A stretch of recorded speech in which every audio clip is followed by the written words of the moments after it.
Good evening students, welcome to SRS IAS and law academy.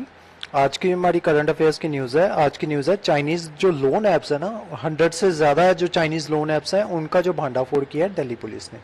तो आज की news के बारे में आज की न्यूज़ में हम इसी बारे में देखेंगे। तो देखते हैं आज की न्यूज़ क्या है। सबसे पहले न्यूज़ देखते हैं। In a massive operation spanning over 2 months, 2 month के लिए ये जो ऑपरेशन जो है ये चला।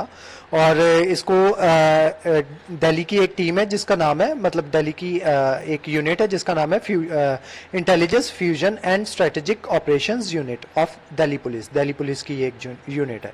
Has crack down on a Chinese loan app network. तो चाइनीज लोन ऐप नेटवर्क ये जो था ये चलाया जा रहा था, ये 3 फेजेज में चलता था। और इसमें जो है 22 लोगों को जो है इन्होंने अरेस्ट कर लिया, जो कि क्या करते थे, लोगों से मनी एक्सटॉर्ट करवाते थे। किस तरीके से वो एक्सटॉर्ट करवाते थे वो हम आज की क्लास में हम देखेंगे। और ये क्या करते थे कि ये इंस्टेंट एप्स जो थे, इंस्टेंट लोन जो थे वो प्रोवाइड करवाते थे इनको। तो लोग जब इनसे लोन ले लेते थे तो उसके बाद ये इनसे मनी जो है वो एक्सटॉर्ट करवाना शुरू कर देते थे।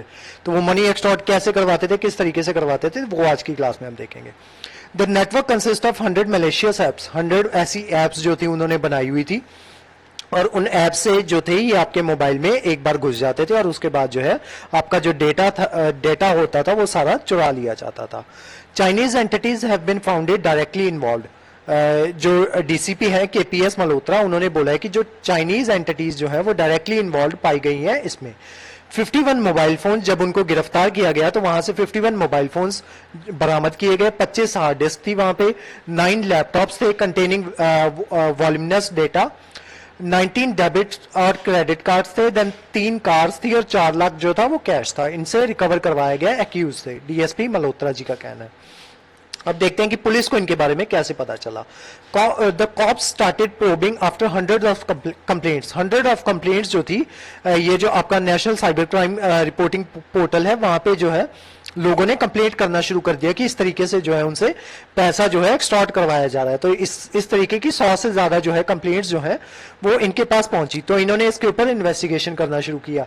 तो इन्होंने पाया कि लोगों के पास में मैसेज आता था कि आप 5,000 से 10,000 रुपए तक का जो आप लोन है वो ले सकते हो। इसके ऊपर इनको ना 5-6 ऑफर्स दिए जाते थे। सबसे पहले इनको बोला जाता था कि इससे आपके ऊपर कोई भी इंटरेस्ट नहीं लिया जाएगा। दूसरा ऑफर इनको ये दिया जाता था कि आप ऐसे कर सकते हो कि 90 दिन तक आपको इसके ऊपर कोई भी इंटरेस्ट जो है वो बिना इंटरेस्ट के आपको ये जो लोन है ये आपको दिया जाएगा। और अगर आप 90 दिन में इस लोन को लौटा देते हो तो आपसे कोई किसी भी तरीके का एक्स्ट्रा इंटरेस्ट जो है वो नहीं लिया जाएगा। अगर 90 दिन से ज्यादा हो जाते हैं तब आपसे जो है इंटरेस्ट लिया जाएगा।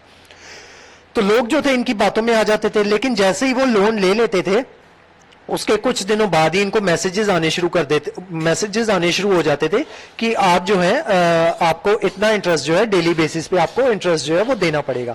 अब लोग जो थे वो इंटरेस्ट देना भी शुरू कर दिए थे। वो लोग जो थे अब उन्होंने इंटरेस्ट जो है वो देना शुरू क्यों कर दिया, किस तरीके से ये सब हुआ उसके बारे में हम देखेंगे। तो लोग जो थे इनसे जो पैसे लेते थे 5 से 10,000 लेते थे, लेकिन ऐसा देखने में आया बहुत से केसेस में कि उनको लाखों की अमाउंट में ये जो है सिर्फ इतने रुपए का लोन लेके उनको लाखों की अमाउंट में ये जो है इनको पैसे जो है इन एप्स वालों को देने पड़े। वो किस तरीके से होता था। उसके अलावा ये जो इनका सारा नेटवर्क था ये फैला हुआ था दिल्ली तक, कर्नाटका तक, देन महाराष्ट्र, यूपी और बाकी कंट्री के जो बाकी पार्ट्स हैं वहां पे भी इन्होंने जो है अपना जो नेटवर्क है उसको बिछाया हुआ था। अब देखते हैं कि ये चाइना के साथ किस तरीके से लिंक है। The racket was mainly operated by Jia Zhang and Leo Rong, इनका जो है डायरेक्ट नाम आ रहा है। और उसके अलावा 2 अदर ऑपरेटर्स भी जो है सस्पेक्ट हैं जिनका नाम है, जिनमें से एक है जोया और दूसरे हैं कोब ब्रायन, ठीक है। और इनके जो पासपोर्ट डिटेल्स हैं वो कॉप्स के पास आ चुके हैं, लेकिन अभी जो है उनको लोकेट करने की कोशिश की जा रही है। मतलब फिलहाल ये जो लोग हैं ये गिरफ्तार नहीं हुए हैं। The IP addresses and money routes have been found to be located in China. वो जो उनके कंप्यूटर्स जो मिले हैं या जो जिसके थ्रू इन्होंने जो है चाइना को जो है पैसा भिजवाया है उसके जो रूट्स हैं वो चाइना में जाके मिलते हैं। तो ये जो पूरा रैकेट होता था ये 3 मॉड्यूल्स में चलता था। सबसे पहला मॉड्यूल होता था कि इनकी फाइनेंशियल टीम हुआ करती थी, दूसरी इनकी टेक्निकल टीम हुआ करती थी, तीसरी उनकी रिकवरी मॉड्यूल हुआ करता था। फाइनेंशियल टीम जो हुआ करती थी ये क्या करती थी, अब देखते हैं इनका मॉडस ऑपरेंडी किस तरीके से होता था। जो इनकी टेक्निकल टीम हुआ करती थी वो एक लोन ऐप डेवलप करती थी। लोन ऐप क्या करती थी, ये लोन ऐप डेवलप करके फाइनेंशियल टीम को दे देते थे। फाइनेंशियल टीम क्या करती थी, इन्होंने कॉर्पोरेट लाइक सेटअप अपना बनाया हुआ था, जिसमें एक डायरेक्टर हुआ करता था और फिर ग्रुप ऑफ मैनेजर्स हुआ करते थे। तो ये लोग क्या करते थे कि ये जो ऐप बनाई होती थी, ये जो फाइनेंशियल टीम होती थी, ये इनको ऐप को ट्रांसफर कर दिया करती थी लोगों को। मतलब इसको जो है लोगों को कह दिया जाता था कि आपको इतने कम अमाउंट में जो है ये 90 डे इंटरेस्ट फ्री अमाउंट में जो है आपको लोन दिया जा रहा है। तो जिनको जरूरत हुआ करती थी, मान लो किसी को 5,000 की जरूरत है, किसी को 1 लाख की जरूरत है, या किसी को 10,000 की जरूरत है, तो अपनी जरूरत के हिसाब से वो लोग जो है वो लोन ले लेते थे। तब उनको लोगों को होता था कि 90 दिन का लोन है, मतलब 90 दिन में वो लौटा देंगे पैसे।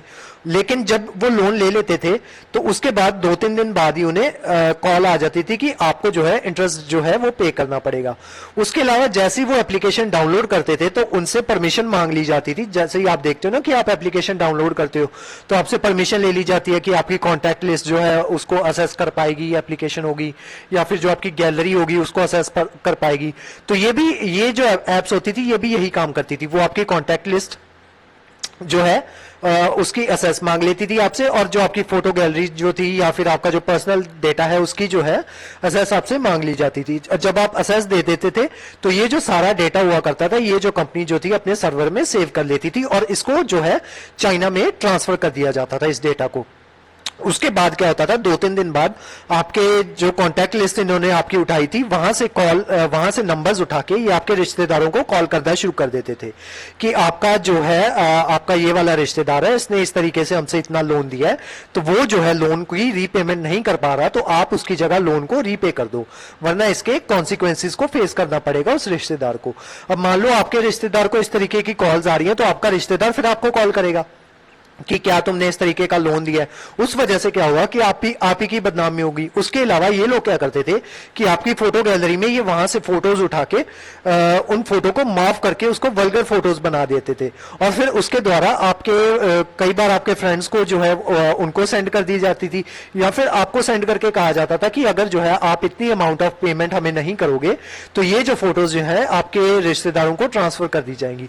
तो इस तरीके से लोगों से 5 या 10,000 रुपए उनको लोन देके, और सबसे पहले तो उनसे लोन की रकम भी लौटवाई जाती थी, और उसके अलावा उनसे एक्स्ट्रा मनी भी एक्सटॉर्ट करवाई जाती थी। जब इन सब चीजों के बारे में जो इन्होंने जो है विक्टिम ने जो है पुलिस में रिपोर्ट करना शुरू किया, तब पुलिस जो है हरकत में आई और उन्होंने जो है अपनी रेड्स वगैरह करनी शुरू की। तो वहां से ये जो है उनको ये जो रैकेट चल रहा था उसको बस्ट किया। हालांकि वो जो इसमें डायरेक्टली इन्वॉल्व हैं, जो चाइना के जो मैंने आपको नाम बताए, 4 नाम बताए, वो फिलहाल गिरफ्तार नहीं हुए हैं, लेकिन जो है इस रैकेट का जो भांडाफोड़ जो है वो हो चुका है, और वो जो सारी एप्स जो है उनको ब्लॉक कर दिया गया है। ठीक है, तो आज की जो हमारी क्लास थी वो यहीं तक थी। इस क्लास के जो नोट्स हैं वो आपको सेंड कर दिए जाएंगे हमारे टेलीग्राम चैनल पे, और हमारे वेरियस कोर्सेज के बारे में इंफॉर्मेशन लेने के लिए आप हमारे स्क्रीन पे दिए नंबर पे कांटेक्ट कर सकते हो। तो आज की जो क्लास थी वो यहीं तक थी। Thank you so much.